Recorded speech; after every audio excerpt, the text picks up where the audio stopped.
I didn't notice him at first. He was just another stranger standing in line behind me at the cafe. We made brief eye contact. Nothing unusual.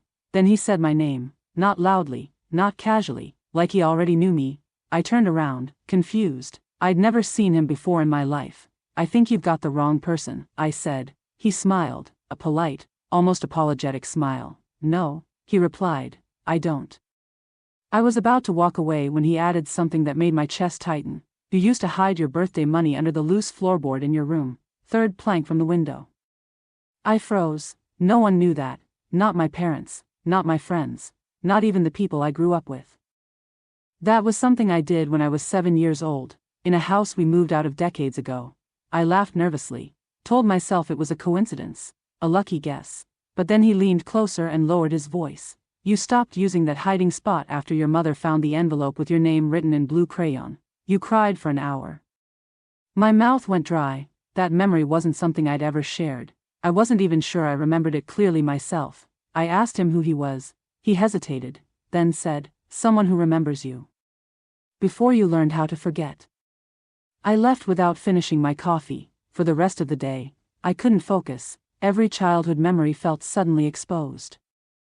Like someone had been quietly going through my past while I wasn't looking. That night, I checked my social media. Nothing unusual. I checked old photo albums. Nothing public. Nothing online that could explain it. The next morning, there was a message request on my phone, from an unknown number. It contained a single sentence. "You used to count the cracks in the ceiling when you couldn't sleep."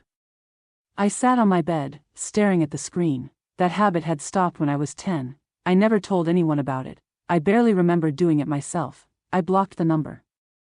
An hour later, another message came through. Different number. "You stopped counting after the night you heard your parents arguing about the police." My heart started racing. I remembered that night. The voices, the word statement. The way my mother told me not to repeat what I'd heard. I tried to call the number. It didn't exist. That's when something clicked. These weren't random memories. They were all moments from the same year. The year everything in my family changed. The year something happened that I was never allowed to ask about.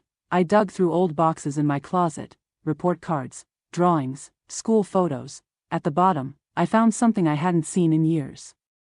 A drawing, 2 stick figures, one labeled me. The other labeled with a name that made my hands shake, a name I hadn't said out loud since childhood, a boy who lived next door, a boy who suddenly disappeared, a boy everyone said moved away. But no one ever explained why the police came that week, why my parents stopped letting me play outside, why I was told to forget. My phone buzzed again. One final message. "You saw what happened. I didn't." I understood then. The stranger wasn't threatening me. He wasn't stalking me. He was searching for the truth.